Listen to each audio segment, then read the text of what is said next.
What I'm going to do is put together the hot end. The wires are in the bag, but we're not going to worry too much about a lot of the wires yet until we do the motherboard. But we're going to go ahead and put the hot end together. So we'll go ahead and dump out this bag. We'll need this little steel bracket, aluminum bracket. We'll need our fan bracket. Most of the wires we're going to set aside that are loose. In fact, we'll just put them back in the bag for now.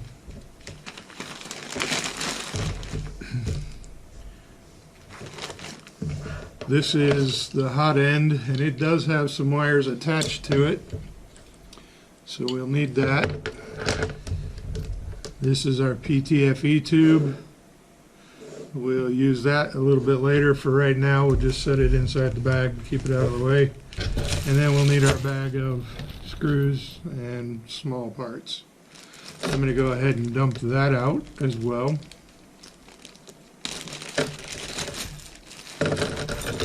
Remember, be careful when you dump, kind of hold things in place so that you don't lose any of your small parts.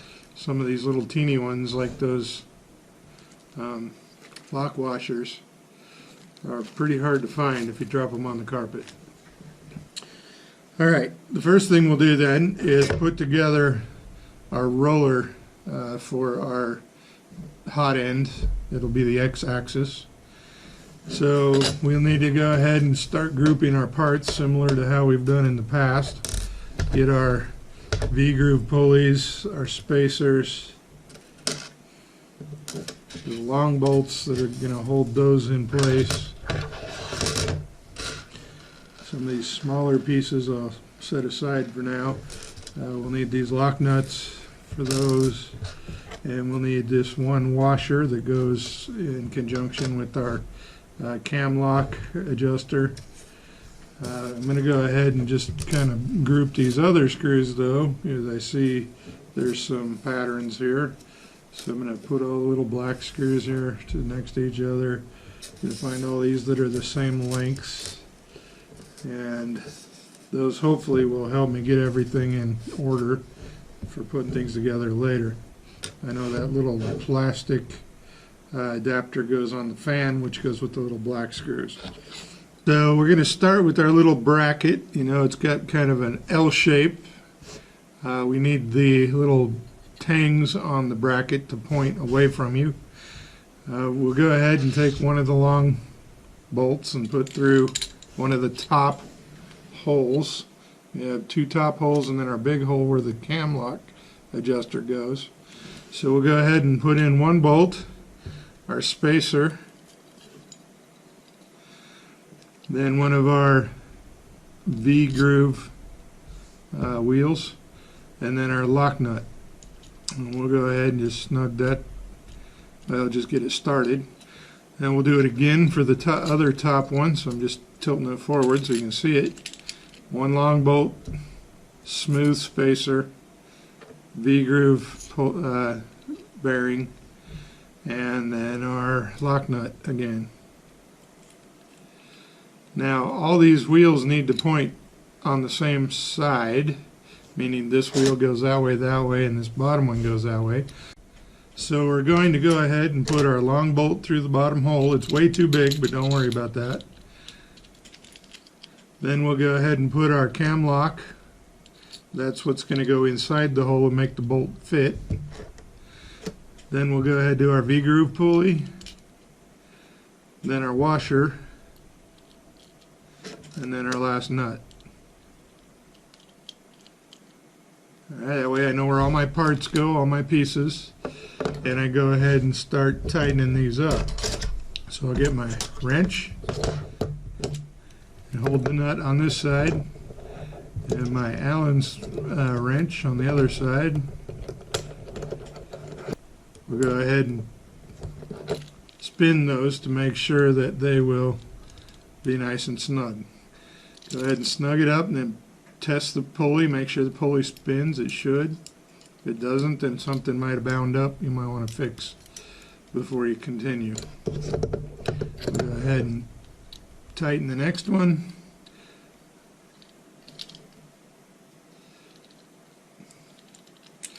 And then we'll stand it on those two, kind of upside down, and tighten our last one.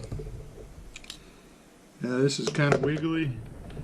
It's a little bit of a pain, so you might want to get somebody to help you hold it.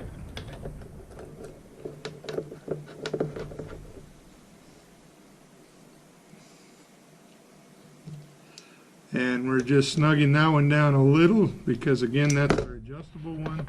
We're going to use that to adjust the tension on our aluminum extrusion as it goes through. So with those three snug, that part is finished temporarily. So we'll just set it aside. And then we'll get our fan bracket. And we have on the end of the hot end, you see we have the hot end itself. We have a little aluminum heat sink, which causes the heat from the hot end to go up and dissipate out. The fans blow on that heat sink and help cool the tip so it doesn't melt or burn the plastic. This is the end, and that is removable. You have a wrench in your kit, and if you unscrew that, this is the heated end tip. That little teeny hole in there is only 4 thousandths in diameter, which is about as big as a piece of hair off your head. That goes into this heat block. So we'll go ahead and put the end back in and snug that up. Now you do have replaceable ends, and you can also get different sized holes in the end of it depending on the resolution you want. If you make a smaller hole in the end, they have a .02, then you have to slow everything down as you print so it has time to squeeze it out the smaller opening. .04 is pretty standard for most stuff, and that's what usually is in there when you get it. We also have these wires coming into the heat block. This set of wires here, these two, one of them goes into a little device here. Actually, I think both of those do. Both of those go into this heater, and that's what heats the hot end. We have a tube. The plastic comes through the top here, down through the cooling fins into the hot end, and this is the area that heats the plastic and melts it as it goes in the tip. And then as the extruder motor feeds the plastic through, it squishes it out that hole, and it melts. It just continually melts with this hot end heating up this heat block. As part of that, there's one screw right here with a little wire. It's a white wire attached to it. That is our temperature gauge, basically, and that goes out and tells the computer how hot the hot end is, so it knows when to stop heating, or if it needs to continue to heat, to keep that block a constant temperature that'll melt the plastic. Then we have two different cooling fans, one that goes on the outside of the case and one that goes on the inside. So we will take our case, we're going to flip that upside down, and we want the wires to come out this little square notch in the case. Alright, one side doesn't have hardly anything in the way, and the other side has a square notch and a couple of feet that help screw it on to things later. So we'll take this first fan, which is the bigger one. You'll notice it's got bigger fins. Okay. This one over here has more of a small fin that blows out the bottom rather than the whole bottom. So we're going to put that wire, the two black and white wires, kind of hanging over that edge, and carefully poke it down over the little lugs.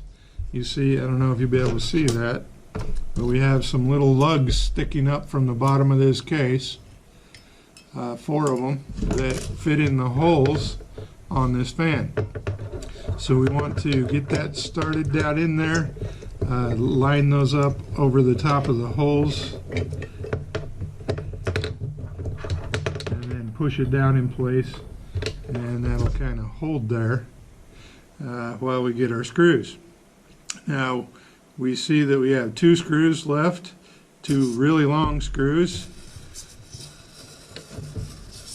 2 lock washers to go with the long screws, I know that. And then we have 4 screws to go to hold the fan in. So we'll take these 4 screws, the kind of medium size Allen screw, and we will stick one of those in each hole. By the way, when you put the fan in, you want the sticker on the fan facing up. If you put it in the other way, the wires won't line up right, and the fan will blow the wrong direction. So I'm going to use my Allen wrench screwdriver now. You guys just have Allen wrenches in your kit, and we're going to get those screws started before we tighten any of them down. And I'm going to go ahead and snug them down a little more as we go, and that'll pull the fan down onto those lugs, kind of locks it in place, and keeps it from coming loose later. So I just kind of go around a little at a time, pull them down about the same amount every time you go. Okay, and once you get near the end, then you can go ahead and snug them up a little more. Now again, you don't want to go so tight that you break the plastic on the case of the fan, just enough to hold it in there good without it coming loose.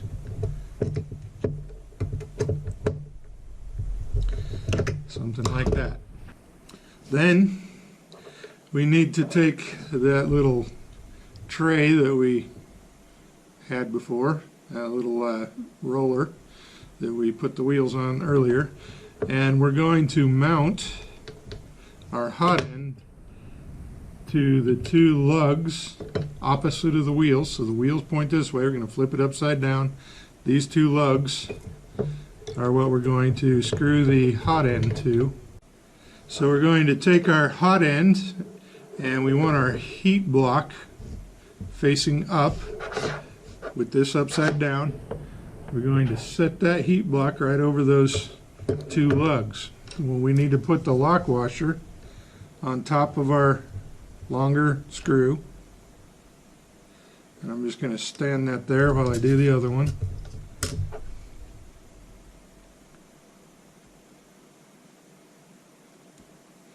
And then I'm going to poke one of those through the hot end and line it up with that lug on the left and get the screw started. Then I'll take my other screw and lock washer, poke it down, line it up with my other side lug, and then go ahead and kind of get those snugged down. Now I'm just snugging them down until I make sure they both go in well, and then I'll go ahead and tighten them up good.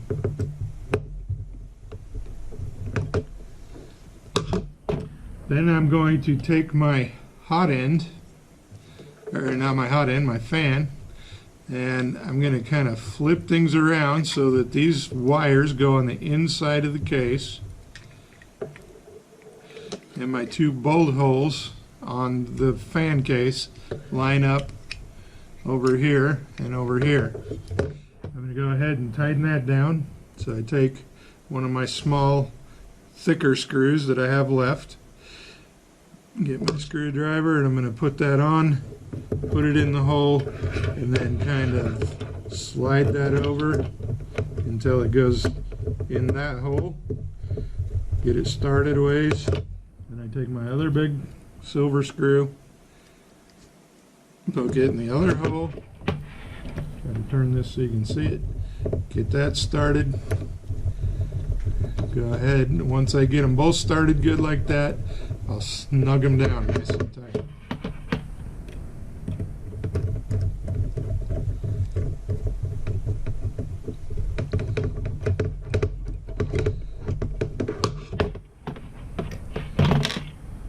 So now we have 1 motor left, or 1 fan left. That attaches to the outside here. And you'll see that we have 4 screw holes there. and they're itty bitty. That's these little tiny black screws we have left, and this air diverter. So what we're going to do is turn that so that, well, I had it a minute ago, so that the sticker is down, and we also have this opening with an arrow on the front that points down. I'm going to poke that down. What that does with this little air diverter is causes air to blow right on the nozzle, which helps keep the nozzle at constant temperature. So I'm going to take that little air diverter and I'm going to slide it inside the bottom of the fan. I'm going to take a screw and put a screw in to hold it in place. In fact, I'll do that on both sides. And then I'm going to take my smallest Allen wrench and kind of line it up with one of the holes and start tightening them in. Then I'll do the other side.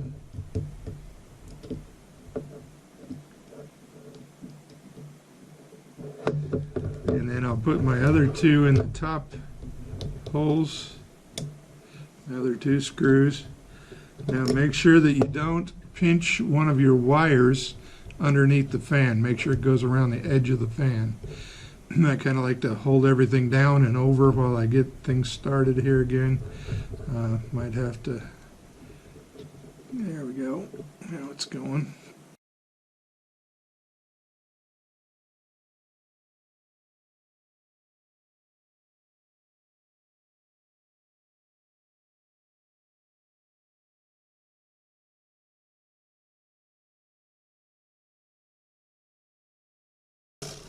Alright, then that just leaves us this little rubber cover.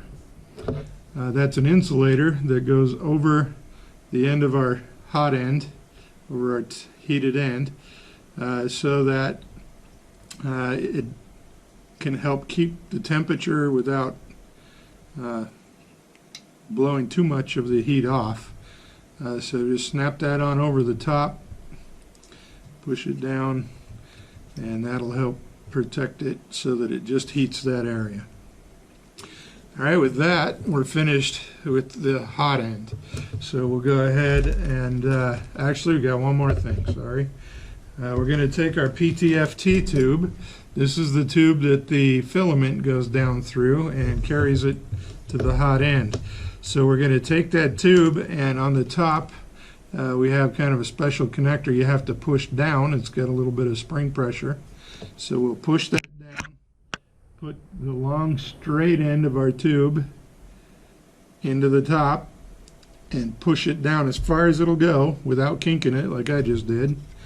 Okay, push it all the way down, and then that little thing will pop back up. You don't really have to push it down as you push in, but if I try to pull that out now, it won't come out unless I push down on that connector, and then it'll come out again.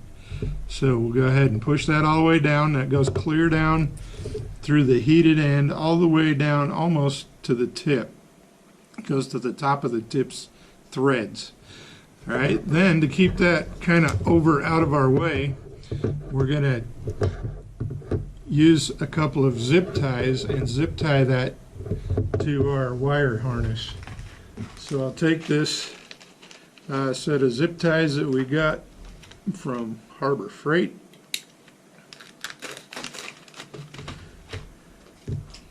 We'll take two of those out of our package, and I like to come up maybe about 3 or 4 inches and put one around the black cable. So we'll take our other zip tie, we'll pull our PTFT tube kind of along the wire harness, and we'll go ahead and zip tie that one on as well. About 4 to 6 inches from the end of the tube. 4 to 6 inches from the end of the tube. Then we'll go back with our wire cutters or dikes. I like to kind of pull those up and then clip them off just above the tube. That just helps keep things from jabbing you in the eye and cleans it up nice. We can just throw those away in the garbage later. So now we're finished with our hot end. We'll go ahead and just set that aside with our screw bags and our wires. We'll get to the wires later. We do have some wires on here. So we have 2 fans, the temperature sensor, and the hot end that heats up the hot end. So for right now, we'll just go ahead and set that assembly aside so we can work on some of the rest, so we can hook that in.